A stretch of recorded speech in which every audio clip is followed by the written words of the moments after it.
তুফান হইলে আগে ফালার ধরে বইয়া বইয়া কান্ত হগলে আজান দিত নিও আজান দিত নি আজান দিত ওই তুফান হইতো লইলে এই বেদি এক ফালার ধরে বইয়া রইছে সুইটটা আরেক ফালার ধরে বইয়া রইছে তাই গিয়া বল লইয়া বইয়া রইছে উফরে দিয়া পানি পড়ে আর বেদিয়ে সিল্লান দিয়া সেটা কইতাছে এক কম্মালা ধরে তুফানটা খালি বাড়তে আছে আমরার ঘর ওইটা কিচ্ছা হইলো একটা আজানেরও দিবে জামাই রে কইয়া বইছে আমরার ঘর কিচ্ছা হইলো একটা আজান দিতেন পারেন না এবার গিয়ে আজান দিছে আল্লাহু আকবার তুফান আরো বাড়ছে তুফান কি কমছে না বাড়ছে তুফান বাড়ছে পরে বেরিয়ে সিল্লান দিয়া কয় এই আপনার তুফানে আরে আপনার আজানে তুফান কমবো এই বেনামাজির আজান আল্লাহ শিখেছে গেছে কেন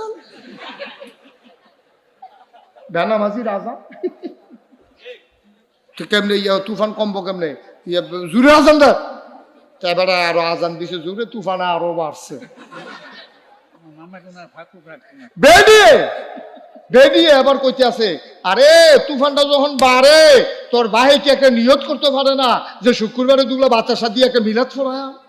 তো আল্লাহ নি খেয়াল করে তাই এবারে কইছে আল্লাহ এটা তো ঠিকই আমার মনে নাই মনে করে দিছে যাও তুফানটা যদি থাইমা জেকা ঘরটা যদি জাগাত থাকে আগামী শুক্রবারে 2 কেজি বাতাসা দিয়া এই মসজিদে মিলাদ তুফানে একটা জুহি দিছে পরে এবার 3 কেজি তুফানে একটা লাড়া দিছে মরমরি দিয়ে উঠছে কয় যাও 5 কেজি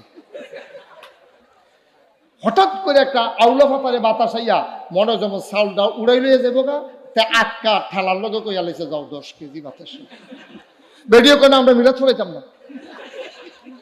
আপনার ঘরের চালের দাম কত আর 10 কেজি বাতাসার দাম কত নতুন ঘর তুললা বেড়ে বেলা তো লইলে নিলে লইয়া দিগাও আমরা মিলাদ ছড়াইতাম পারতাম না এত টাকা দিয়ে